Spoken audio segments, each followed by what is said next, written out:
기도를 드렸습니다. 어제도, 그제도, 그보다 훨씬 전부터. 그런데 하늘은 조용합니다. 응답은 보이지 않고 상황은 그대로이고 마음만 점점 가라앉습니다. 혹시 지금 그런 시간을 지나고 계신가요? 하나님이 내 기도를 듣고 계신 건지, 아니면 지금 이 순간 나를 외면하고 계신 건지, 그 경계가 흐릿하게 느껴지는 시간. 신앙이 무너진 것은 아닙니다. 믿음이 사라진 것도 아닙니다. 다만 하나님이 멀게 느껴지는 것입니다. 이 감각은 특별한 위기를 겪고 있는 사람에게만 찾아오지 않습니다. 삶이 안정적일 때도, 감사한 일이 있을 때도, 예배를 드리고 돌아오는 길에도 문득 찾아옵니다. 왜 하나님은 아무 말씀도 하지 않으시는 것 같지? 이 질문은 신앙이 약해서 드는 질문이 아닙니다. 오히려 하나님을 간절히 원하기 때문에 드는 질문입니다. 오늘 이 묵상은 그 질문을 빠르게 해소하거나 감정을 억누르도록 돕는 영상이 아닙니다. 대신 성경이 이 침묵의 시간을 어떻게 바라보는지 함께 천천히 걸어가 보려 합니다. 성경에는 하나님의 침묵 앞에 서 있었던 사람들이 많습니다. 그들은 우리와 다르지 않았습니다. 그리고 그 침묵의 시간 속에서 하나님은 실제로 무언가를 하고 계셨습니다. 그것이 무엇인지 지금부터 말씀 안에서 함께 묵상하겠습니다. 잠시 손에 들고 있는 것을 내려놓으세요. 마음의 속도를 조금 늦춰보세요. 이 시간이 당신의 신앙을 정죄하지 않고 조용히 곁에 앉아주는 시간이 되기를 바랍니다. 성경에서 가장 솔직한 기도를 찾는다면 시편 22편을 펼쳐보십시오. 시편 기자는 하나님 앞에서 조심스럽게 말을 고르지 않았습니다. 그는 지금 느끼는 것을 그대로 쏟아냈습니다. 시편 22편 1절 말씀입니다. 내 하나님이여, 내 하나님이여, 어찌 나를 버리셨나이까? 어찌 나를 멀리하여 돕지 아니하시오며 내 신음소리를 듣지 아니하시나이까? 이 말을 읽으면서 낯설지 않다는 느낌이 드시나요? 왜 나를 버리셨나이까? 이것은 믿음 없는 자의 절규가 아닙니다. 하나님을 너무나 잘 알기 때문에 그분의 침묵이 더 아프게 느껴지는 사람의 기도입니다. 시편 기자는 멈추지 않았습니다. 시편 22편 2절 말씀입니다. 내 하나님이여, 내가 낮에도 부르짖고 밤에도 잠잠하지 아니하오나 응답하지 아니하시나이다. 낮에도 불렀습니다. 밤에도 잠잠하지 않았습니다. 그런데 응답은 없었습니다. 이 고백이 성경에 기록되어 있다는 사실, 그 자체가 이미 위로입니다. 하나님은 이 기도를 지우지 않으셨습니다. 오히려 성경 안에 보존하셨습니다. 응답 없는 시간의 기도도, 탄식도 하나님 앞에 드릴 수 있는 기도라는 것을 말씀하시는 것입니다. 우리는 종종 기도할 때 감정을 정돈해야 한다고 생각합니다. 감사하고 찬양하고 믿음 있는 언어로 말해야 한다고 생각합니다. 그러나 시편은 다릅니다. 시편 기자는 무너진 마음 그대로 하나님 앞에 나아갔습니다. 그리고 그것이 하나님을 외면한 것이 아니라 오히려 하나님께 더 가까이 나아간 것이었습니다. 침묵처럼 느껴지는 시간에 드리는 기도, 혹시 포기하고 싶은 마음이 드신 적 있으신가요? 이렇게 기도해도 소용없는 것 같다는 생각이 드신 적 있으신가요? 그 마음도 시편 22편 안에 이미 담겨 있습니다. 그리고 그 시편은 탄식으로 시작하지만 끝은 다른 곳으로 향합니다. 시편 기자는 같은 시편 안에서 이렇게 고백합니다. 시편 22편 24절 말씀입니다. 그는 곤고한 자의 곤고를 멸시하거나 싫어하지 아니하시며 그의 얼굴을 그에게서 숨기지 아니하시고 그가 부르짖을 때에 들으셨도다. 하나님은 곤고한 자를 멸시하지 않으셨습니다. 얼굴을 숨기지 않으셨습니다. 부르짖을 때에 들으셨다고 고백합니다. 탄식으로 시작한 기도가 신뢰의 고백으로 도착했습니다. 이것이 시편의 흐름입니다. 감정을 억누르지 않고 하나님 앞에 그대로 가져가는 것. 그 정직한 기도 안에서 하나님은 침묵하지 않으셨습니다. 우리가 느끼는 침묵은 하나님의 부재가 아닐 수 있습니다. 그분은 우리의 탄식을 듣고 계십니다. 멀리서 바라보는 것이 아니라 그 곤고함 안에 함께 계십니다. 지금 드리는 기도가 응답처럼 느껴지지 않아도 포기하지 마십시오. 탄식도 기도입니다. 그리고 그 기도는 하나님께 닿고 있습니다. 욥은 하루아침에 모든 것을 잃었습니다. 재산도, 자녀도, 건강도 사라졌습니다. 그리고 그는 하나님을 찾기 시작했습니다. 그런데 하나님은 보이지 않으셨습니다. 욥은 이렇게 고백합니다. 욥기 23편 3절 말씀입니다. 내가 어찌하면 하나님을 발견하고 그의 처소에 나아가랴. 이 문장을 천천히 읽어보십시오. 욥은 하나님을 거부한 것이 아닙니다. 오히려 하나님을 찾고 싶었습니다. 나아가고 싶었습니다. 그런데 그분이 어디 계신지 보이지 않았던 것입니다. 그 간절함이 이 한 문장 안에 담겨 있습니다. 욥은 계속해서 찾았습니다. 앞을 보았습니다. 뒤를 보았습니다. 왼쪽도 오른쪽도 살폈습니다. 그러나 하나님은 어디에도 보이지 않으셨습니다. 욥기 23편 8절에서 9절 말씀입니다. 그런데 내가 앞으로 가도 그가 아니 계시고 뒤로 가도 보이지 아니하며 그가 왼쪽에서 일하시나 내가 만날 수 없고 그가 오른쪽으로 돌이키시나 배울 수 없구나. 이 말씀이 지금 당신의 상황과 닮아 있지 않으신가요? 어디서도 하나님을 찾을 수 없는 것 같은 그 느낌. 기도에도 메아리처럼 되돌아오는 것 같은 그 감각. 욥도 그것을 알았습니다. 욥도 그 자리에 서 있었습니다. 그런데 욥기 23편은 여기서 끝나지 않습니다. 욥은 다음 절에서 전혀 다른 언어를 사용합니다. 욥기 23편 10절 말씀입니다. 그러나 내가 가는 길을 그가 아시나니 그가 나를 단련하신 후에는 내가 순금같이 되어 나오리라. 이 한 절이 욥기 전체의 중심축입니다.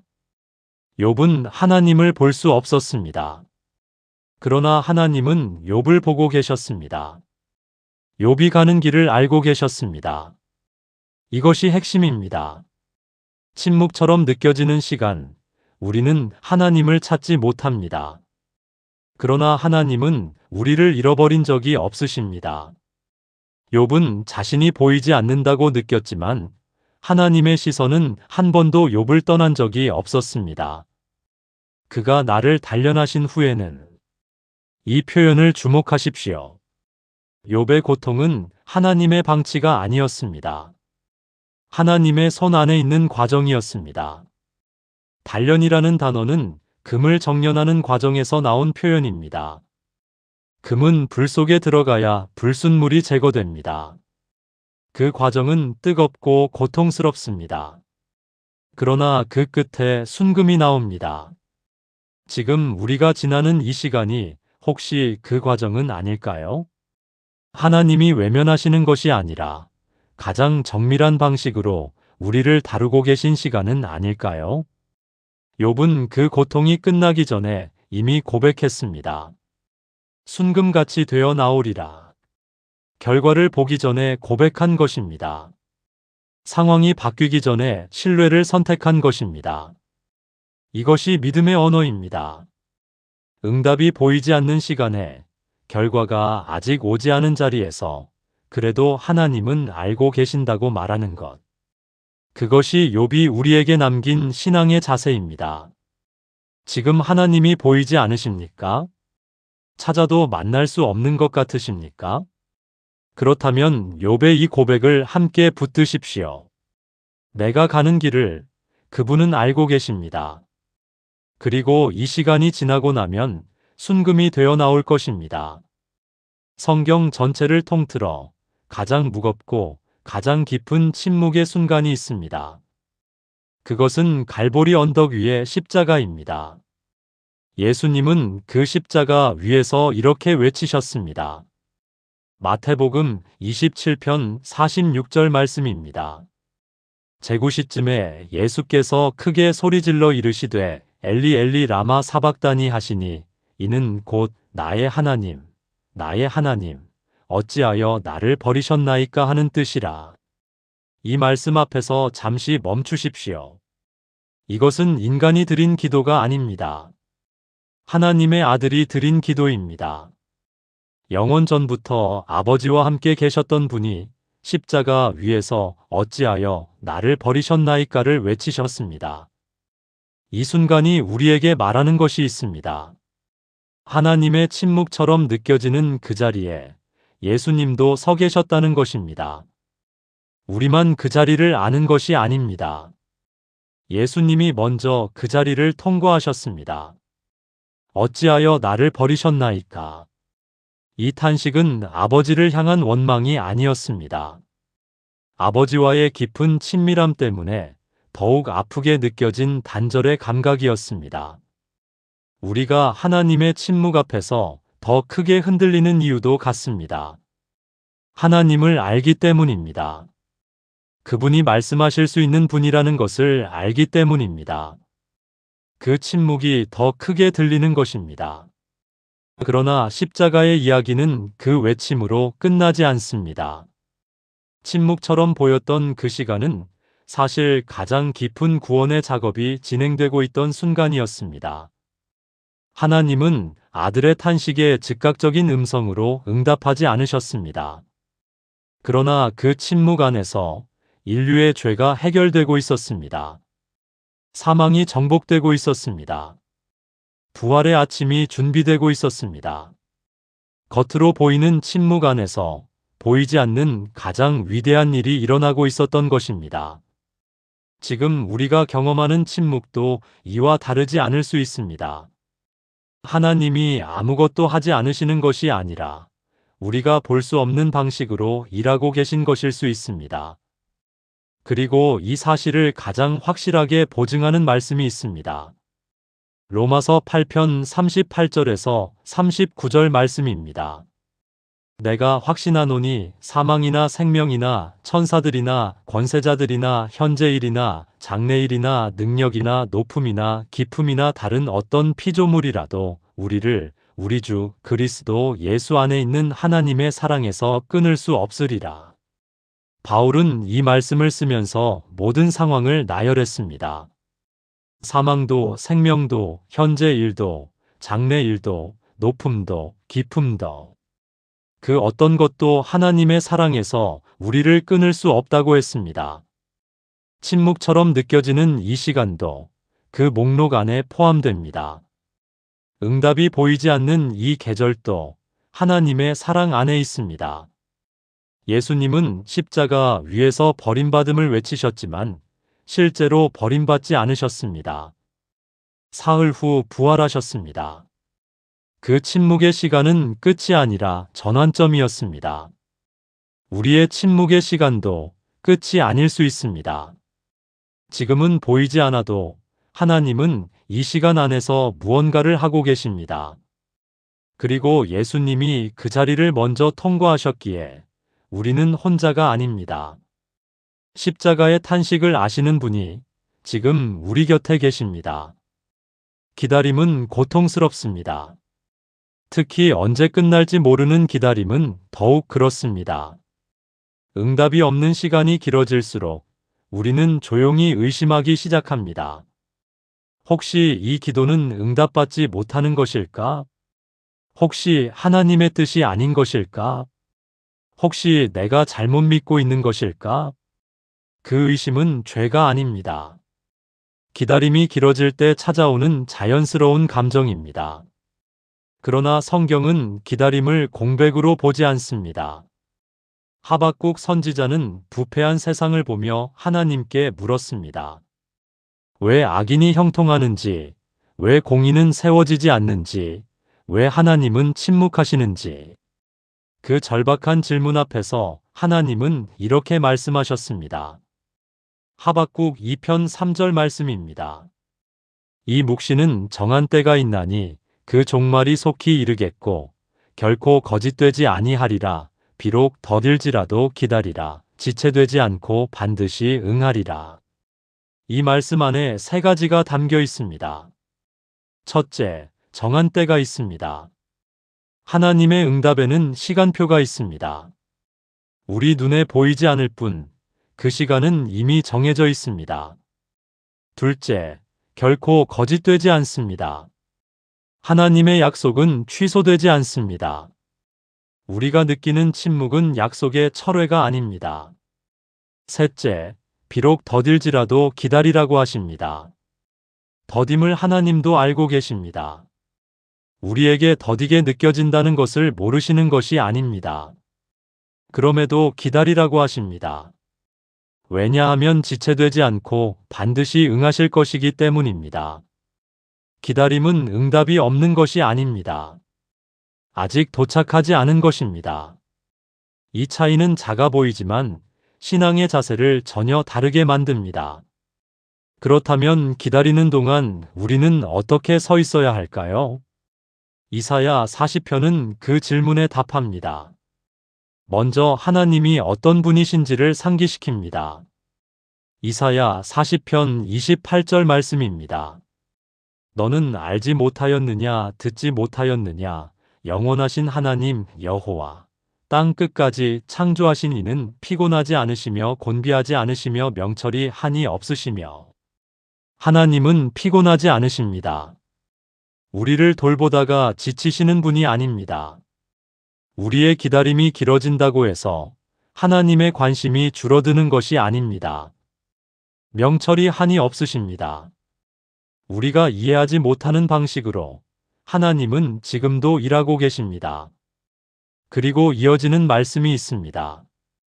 이사야 40편 31절 말씀입니다.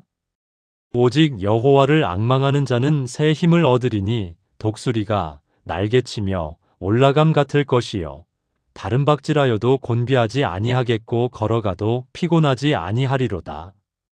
앙망한다는 것은 단순히 기다린다는 뜻이 아닙니다. 시선을 하나님께 고정하는 것입니다. 응답이 보이지 않아도 상황이 변하지 않아도 눈을 하나님께 두는 것입니다. 그 앙망 안에서 새 힘이 납니다. 다른 박질에도 곤비하지 않습니다. 걸어가도 피곤하지 않습니다. 이것은 상황이 좋아져서 힘이 나는 것이 아닙니다. 상황은 그대로인데 하나님을 바라봄으로 힘이 공급되는 것입니다. 기다림의 시간은 신앙이 무너지는 시간이 아닙니다. 오히려 신앙이 깊어지는 시간입니다. 응답이 없어도 하나님을 바라볼 수 있는지, 상황이 변하지 않아도 신뢰를 유지할 수 있는지, 그 질문 앞에서 우리의 믿음은 단련됩니다. 지금 기다림이 길게 느껴지십니까? 언제 끝날지 모르는 침묵 속에 서 계십니까? 하박국의 말씀을 붙드십시오. 정한 때가 있습니다. 반드시 응하실 것입니다. 그리고 그 기다림의 자리에서 하나님을 앙망하십시오. 새 힘은 상황이 해결될 때 오는 것이 아니라 지금 이 자리에서 하나님을 바라볼 때 옵니다. 기다림은 공백이 아닙니다. 하나님의 때가 준비되고 있는 시간입니다. 오늘 우리는 긴 시간을 함께 걸어왔습니다. 시편 기자의 탄식을 들었습니다. 욥의 고백을 함께 붙들었습니다. 십자가 위에서 외치셨던 예수님의 그 말씀 앞에 잠시 멈추었습니다. 그리고 하박국과 이사야를 통해 기다림이 공백이 아니라는 것을 묵상했습니다. 이 모든 흐름이 하나의 방향을 가리키고 있습니다. 하나님의 침묵은 부재가 아닙니다. 응답이 없는 시간은 외면이 아닙니다. 지연은 거절이 아니라 준비입니다. 이것을 머리로 아는 것과 마음으로 붙드는 것은 다릅니다. 지금 이 묵상이 머리의 지식으로만 남지 않기를 바랍니다. 오늘 이 말씀들이 당신의 가장 조용한 자리에서 조금씩 뿌리를 내리기를 바랍니다. 시편 139편은 이렇게 고백합니다. 시편 139편 7절에서 8절 말씀입니다. 내가 주의 영을 떠나 어디로 가며 주의 앞에서 어디로 피하리이까? 내가 하늘에 올라갈지라도 거기 계시며 수월에 내 자리를 펼지라도 거기 계시니이다. 하나님은 하늘에도 계십니다. 가장 낮은 곳에도 계십니다. 우리가 느끼는 침묵의 자리에도 하나님은 계십니다. 우리가 그분을 찾지 못하는 순간에도 그분은 우리를 떠나지 않으십니다. 이것은 감정의 언어가 아닙니다. 성경이 반복해서 증언하는 사실입니다. 그리고 하나님은 이 침묵의 시간에 우리에게 한 가지를 요청하십니다.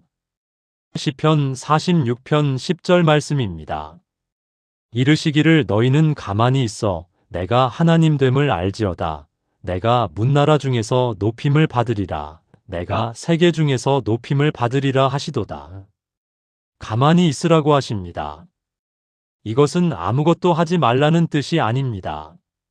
소란스러운 해석을 멈추라는 것입니다. 하나님이 나를 버리셨다. 이 기도는 소용없다. 나는 응답받지 못하는 사람이다. 그 해석들을 내려놓고 가만히 하나님이 하나님 되심을 알라고 하십니다. 우리가 이해하지 못하는 방식으로도 하나님은 하나님이십니다. 우리의 시간표와 다르게 움직이셔도 하나님은 하나님이십니다. 침묵처럼 느껴지는 이 시간에도 하나님은 하나님이십니다. 오늘 이 묵상을 마치며 한 가지 말씀을 드리고 싶습니다. 지금 당신이 지나는 이 시간은 하나님이 떠나신 시간이 아닙니다. 상황은 아직 그대로일 수 있습니다. 응답은 아직 보이지 않을 수 있습니다.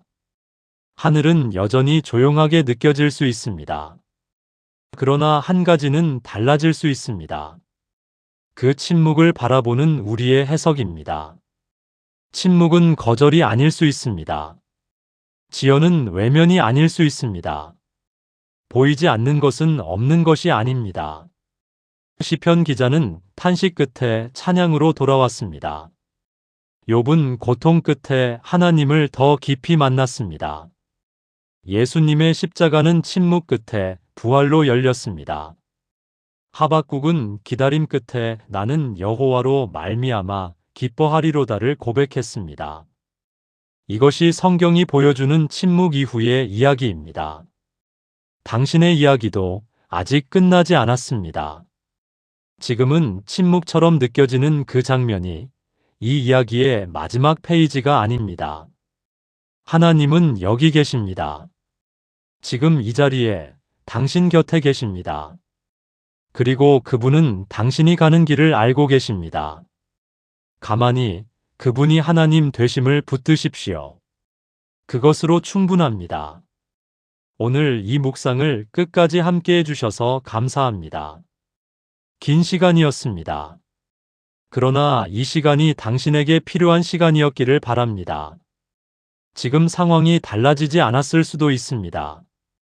기도 응답이 아직 보이지 않을 수도 있습니다. 하늘이 여전히 조용하게 느껴질 수도 있습니다. 그래도 괜찮습니다. 오늘 이 묵상이 당신의 마음 안에 작은 씨앗 하나를 심었다면 그것으로 충분합니다. 침묵은 거절이 아닐 수 있다. 지연은 외면이 아닐 수 있다. 하나님은 지금도 여기 계신다.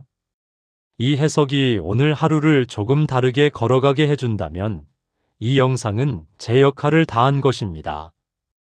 이 채널 노아는 빠른 해답을 드리는 채널이 아닙니다. 위기 때만 찾는 채널도 아닙니다.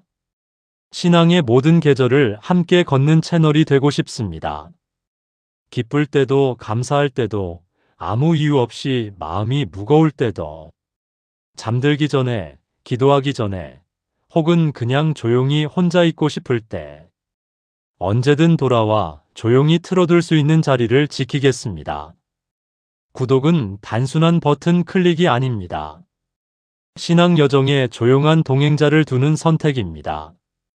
아직 구독하지 않으셨다면 지금 이 자리에서 함께 해주십시오. 그리고 오늘 이 묵상이 마음에 닿으셨다면 댓글에 당신의 이야기를 남겨주십시오. 지금 응답을 기다리고 있는 기도가 있으신가요? 침묵처럼 느껴지는 이 시간을 어떻게 지나고 계신가요? 그 이야기를 나눠주십시오. 우리는 서로의 기다림을 통해 위로받을 수 있습니다. 당신의 댓글이 누군가에게 오늘의 묵상이 될 수 있습니다. 다음 묵상에서는 하나님의 시간, 그분의 때에 대해 더 깊이 나누겠습니다. 응답이 왜 지연되는지, 그 지연 안에서 하나님은 무엇을 하고 계신지, 성경의 흐름 안에서 함께 걸어가겠습니다. 오늘도 이 자리에 앉아주셔서 감사합니다. 당신의 기다림이 헛되지 않을 것입니다. 하나님은 당신이 가는 길을 알고 계십니다.